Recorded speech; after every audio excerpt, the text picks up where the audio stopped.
శ్రీ తన్నీరు హరీష్ రావు గారు మాట్లాడవలసిందిగా కోరుచున్నాము.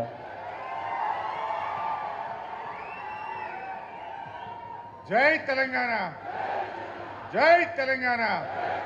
కేసీఆర్ గారి నాయకత్వం, కేసీఆర్ గారి నాయకత్వం. ఈ కార్యక్రమానికి అధ్యక్షత వహిస్తున్న మిత్రులు శాసన మండలి సభ్యులు రవీంద్రరావు గారు, నకోబెటర్. ఈ కార్యక్రమ ముఖ్య అతిథి బీఆర్ఎస్ పార్టీ వర్కింగ్ అధ్యక్షులు కేటీఆర్ గారికి, గౌరవనీయులు మాజీ మంత్రివర్యులు శ్రీనివాస్ యాదవ్ గారికి, మన అభ్యర్థి బ్యాండ్ ఆపేయండి అన్న, బ్యాండ్ ఆపేయండి. మాగంటి గోపీనాథ్ గారి సతీమణి, కాబోయే జూబ్లీ హిల్స్ శాసనసభ్యురాలు శ్రీమతి మాగంటి సునీత గారికి,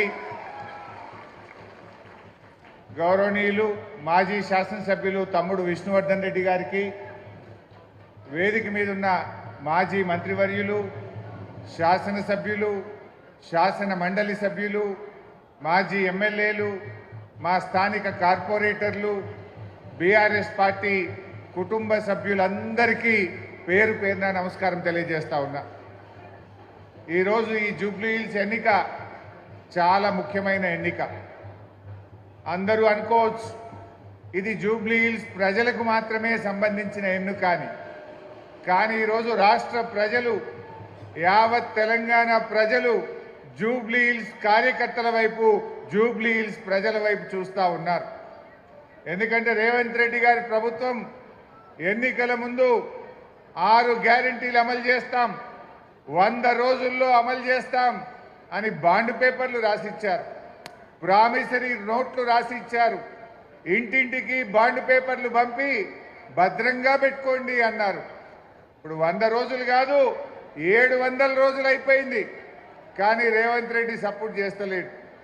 అందుకే రాష్ట్ర ప్రజలు ఏమనుకుంటున్నారు, రేవంత్ రెడ్డికి జూబ్లీ హిల్స్లో సురుకు తలగాలి, కాంగ్రెస్ పార్టీ చిత్తుగా ఓడితే రేవంత్ రెడ్డికి కనునిప్పు కలుగుతుంది అని చెప్పి ఇలా రాష్ట్ర ప్రజలు భావిస్తూ ఉన్నారు. లేకపోతే రేవంత్ రెడ్డి ఏమంటాడు, నేను మహాలక్ష్మి ఎగ్గొట్టినా, 6 గ్యారెంటీలు ఎగ్గొట్టినా, అవ్వా తాతలకు పెన్షన్ ఇయ్యకపోయినా, హైడ్రా పేరిట పేదల ఇండ్లు కూల్చినా నాకే ఓటేసిండ్రు అనడా? మరి రేపు ఇవన్నీ ఆగాలంటే, అవ్వా తాతలకు 4000 పెన్షన్ రావాలన్నా, మా అక్క చెల్లెలకు మహాలక్ష్మి రావాలన్నా, నిరుద్యోగ యువతకు ఉద్యోగాలు రావాలన్నా, నిరుద్యోగ భృతి దక్కాలన్నా, విద్యార్థి భరోసా కార్డు రావాలన్నా, హైడ్రా ఆగాలన్నా మన బీఆర్ఎస్ పార్టీ గెలవాల్సిన అవసరం ఉంది, మాగంటి సునీత గారు గెలవాల్సిన అవసరం ఉంది. ఎందుకంటే రేవంత్ రెడ్డి ఏం చేసిండో మీ అందరికీ తెలుసు.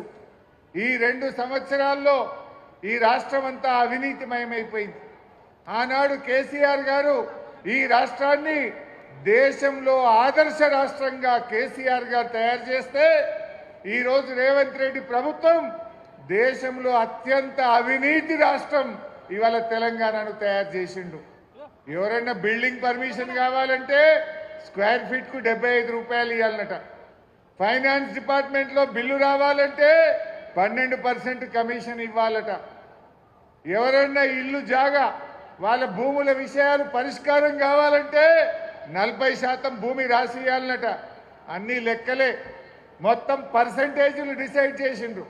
ఈ రాష్ట్రాన్ని అవినీతిమయంగా మార్చిండ్రు. ఒకప్పుడు తెలంగాణ అంటే పెట్టుబడులకు స్వర్గధామం, ఒకప్పుడు తెలంగాణ అంటే దేశానికి ఆదర్శం.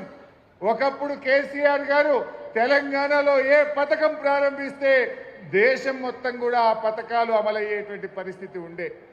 ఒక రాష్ట్రం ఎట్లుండాలంటే తెలంగాణ లెక్క ఉండాలని కేసీఆర్ తయారు చేసిండు.